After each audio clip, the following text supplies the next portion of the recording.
घर में धूप नहीं आती लेकिन आप प्लांट्स लगाने के शौकीन हैं तो ये वीडियो आपके लिए बहुत ही हेल्पफुल होने वाला है। आज के वीडियो में जो प्लांट्स सजेस्ट कर रही हूँ, इन्हें पहले मैंने अनुभव किया है कि किस तरीके से ग्रो होंगे, तभी मैं आपके साथ शेयर कर रही हूँ।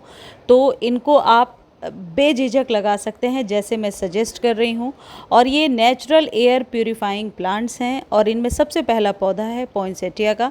पॉइंसेटिया अभी आपको 250 से 300 रुपीज़ के नर्सरी में मिल जाएंगे। इनकी रूट डिवीज़न के पास से अलग करके अभी अक्टूबर तक आप लगा सकते हैं, तो जितनी जल्दी हो सकता है यदि आप ये पौधा लेना चाहते हैं ले सकते हैं। इसके लीफ जो होते हैं ये बहुत ही खूबसूरत होते हैं और इनमें और भी कलर्स आते हैं। ग्रीन, एक येलो और ग्रीन का मिक्स होता है, एक रेड होता है। ये जो आप देख रहे हैं पहले इसके कलर ऐसे होते हैं, फिर धीरे धीरे रेड हो जाता है। अब इसमें सावधानी आपको ये बरतनी है, धूप में नहीं रखना है इस पौधे को। धूप में रखने से पत्तियां ड्रूपी हो जाएंगी, ख़राब हो जाएंगी। और पानी डेली नहीं देना है। जब भी पॉटिंग मिक्स आप तैयार कर रहे हैं इस बात का ध्यान रखें कि वेल ड्रेन सॉइल होनी चाहिए। ऐसी जगह पे रखिए जहाँ पर कि हवा पानी मिल सके लेकिन धूप ना मिले। धूप से सिर्फ आपको बचा करके रखना है। और इस तरीके से यदि पत्तियाँ जल रही हैं एक आध, तो समझ लीजिए कि ज़्यादा हीट मिल रहा है आपके पौधे को। ये सुंदर पत्तियों वाले पौधे को आप हैंगिंग बास्केट में भी लगा सकते हैं। दूसरा जो पौधा है यह है एग्लोनिमा।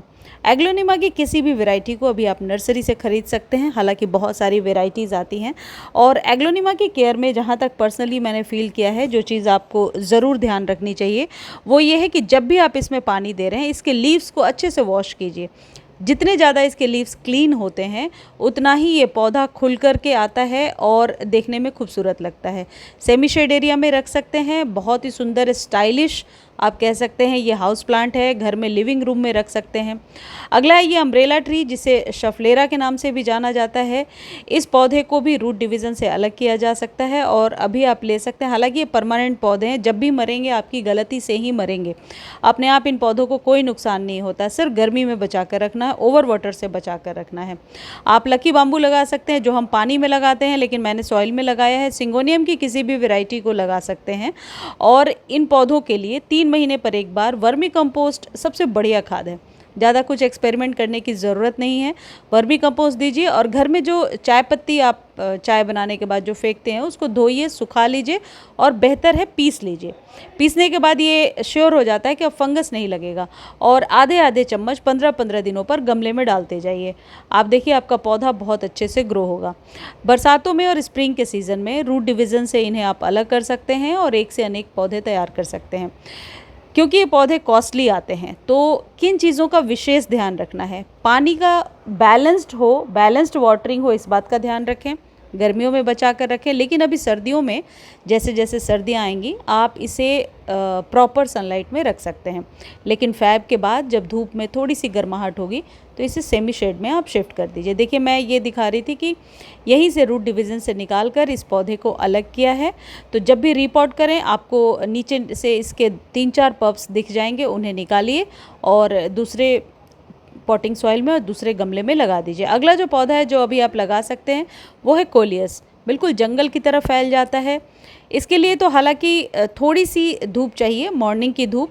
दोपहर की धूप से तो मार्च के बाद आपको बचा कर रखना है और इसकी कटिंग बहुत आसानी से लग जाती है। ये जो खाद आप देख रहे हैं ये चाय पत्ती वाली खाद है जो मैंने इसमें दिया है। जब भी पानी दे रहे हैं अच्छे से वॉश करते हुए पानी दें, लेकिन पत्तों पे पानी रुकने से कई बार फंगस लगता है। देखिए इसकी सॉइल मैं आपको दिखा रही हूँ, इसमें सैंड की मात्रा बहुत ज़्यादा है, यानी 40% सैंड मिलाया है गार्डन सॉइल में। 40% गार्डन सॉइल है और बाकी के रेशियो में कंपोस्ट है। कंपोस्ट में क्या होता है, नाइट्रोजन युक्त खाद देने से इन पौधों की पत्तियां जो हैं वो लश ग्रीन निकल कर के आती हैं। अब मान लीजिए इन पौधों की ग्रोथ नहीं हो रही है, खासकर कोलियस की, तो अभी सर्दियों में जब हम अपने पौधों को मस्टर्ड केक वाला फर्टिलाइज़र देंगे, तो मैंने देखा है 2 साल पहले मेरे पास एक के पौधा था और मस्टर्ड केक फर्टिलाइज़र देने से उसकी ग्रोथ बहुत ही अच्छी हो गई थी पॉट में। तो आप मस्टर्ड केक फर्टिलाइज़र कोलियस में खासकर ज़रूर दे दीजिए। देखिए इसकी कटिंग मैंने लगाई है और कटिंग बहुत अच्छे से ग्रो तभी होगी जब कटिंग लगाने के बाद इसे 2-3 दिनों तक सेमी शेड एरिया में रखेंगे और पानी बार बार नहीं देंगे। एक बार पानी दे दिया, फिर जब ऊपरी सॉइल 2 इंच तक कम से कम आपको ड्राई नज़र आए फिर पानी दीजिए। यह है डेविल्स बैकबोन, बहुत ही हार्डी मजबूत पौधा है। इसकी केयर करने से ये पौधा ख़राब हो जाता है। केयर नहीं करना है, ऐसे जगह पे रखना है जहाँ बरसात का पानी डायरेक्ट ना जाए इसमें। जस्ट बिकॉज अभी बहुत जगहों पे बरसात हो रही है, इसलिए मैंने ये सजेस्ट कर दिया आपको। 6 इंच का कंटेनर लीजिए, ये स्टाइलिश हाउस प्लांट की तरह ग्रो कर सकते हैं। पानी डेली नहीं देना है, सर्दियों में वीक में 1 दिन पानी दीजिए, गर्मियों में 2-3 दिनों पर दे सकते हैं। नहीं भी देंगे तो कोई नुकसान नहीं होगा इस पौधे को, लेकिन हाँ, पानी ज़्यादा देने से ज़रूर नुकसान हो जाएगा। कम पानी में ज़्यादा से ज़्यादा ये हो सकता है कि पत्तियाँ कर्ल नज़र आएंगी, जो कि आप देखकर समझ सकते हैं कि आपका पौधा स्ट्रेस में जा रहा है।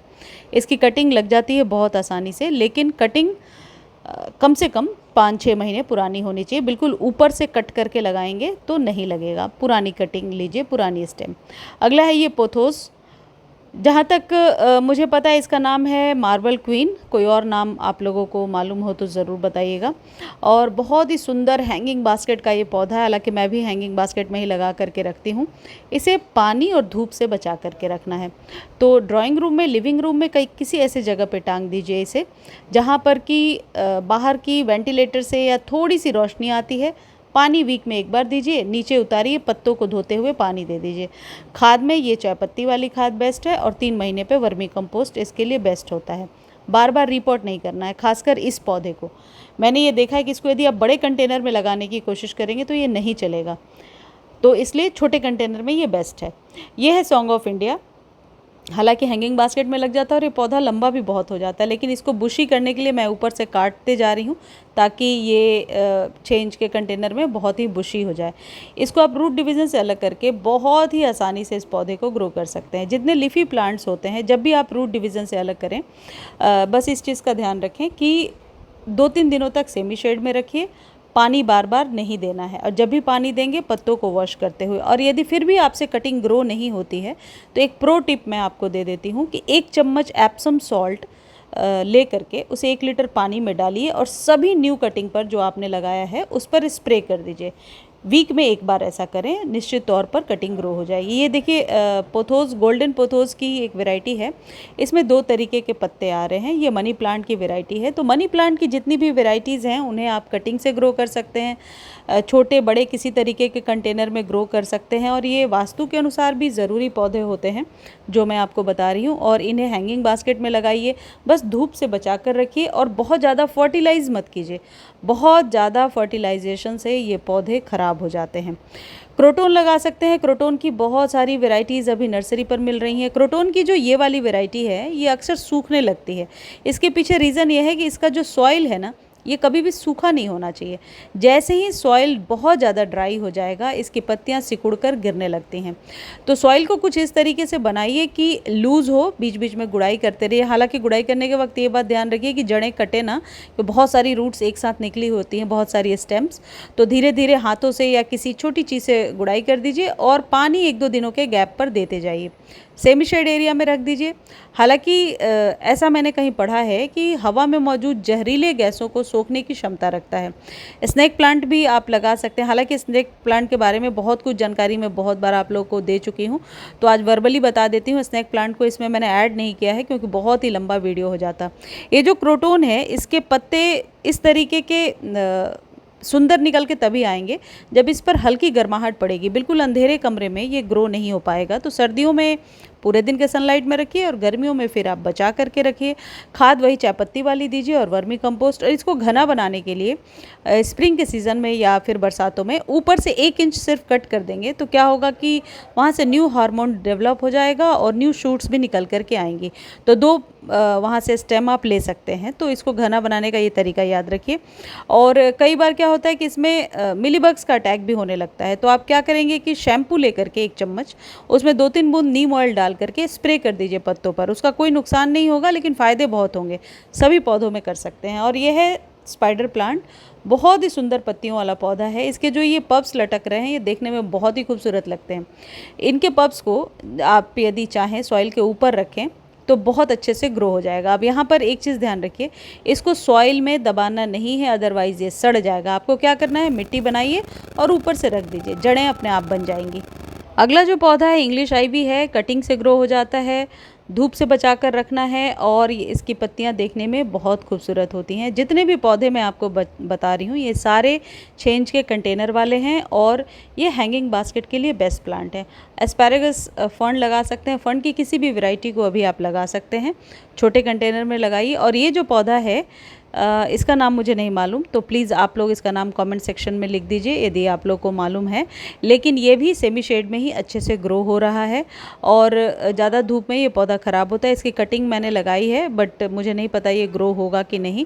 इसकी कोई भी कटिंग लगाई उसे सेमी शेड में रख दीजिए। ये सिंगोनियम है, ये कहीं से नीचे सोसाइटी से कटिंग लेकर आई थी, पिंक सिंगोनियम है। बहुत सारे सिंगोनियम के पत्ते जो हैं खूबसूरत होते हैं, छोटे बड़े आकार के होते हैं, वो ले सकते हैं। अल्टरनेंथ्रा लगा सकते हैं, सेमी शेड में बहुत अच्छे से ग्रो होता है। इसके जो लाल लाल पत्ते होते हैं ये देखने में बहुत ही खूबसूरत लगते हैं और इन्हें भी रूट डिवीज़न से अलग किया जा सकता है। लेकिन इन पौधों को बार बार रीपॉट करने से बचना चाहिए। यदि बहुत ज़्यादा रीपॉट करेंगे तो इसकी पत्तियां मुरझाकर ख़राब होने लगती हैं। ये जो अल्टरनेंथ्रा का प्लांट है इसे आप पत्तियों को वॉश करते हुए पानी दें, वीक में 1 या 2 बार जब भी आप पानी दे रहे हैं। इस तरीके से आप इतने पौधे लगाइए। अगले वीडियो में मैं और पौधों के बारे में सजेस्ट करूंगी। आपको किसी भी प्लांट के बारे में जानकारी चाहिए आप कमेंट सेक्शन में लिख सकते हैं। और ये जो पौधा लास्ट में मैं आपको दिखा रही हूँ जरबेरा है, ये अभी आप खरीदिए, पूरी सर्दी इसमें फ्लावरिंग होगी और ये शेड में फूल खिलाने वाला पौधा है। इसे धूप की ज़रूरत नहीं होती है, धूप में ये पौधा ख़राब हो जाता है। मुझे उम्मीद है जानकारी आपको अच्छी लगी होगी। और हाँ, आप लोग प्लीज़ सब्सक्राइब कर दिया करें, सब्सक्राइब करते नहीं हैं आप लोग ऐसा ना करें।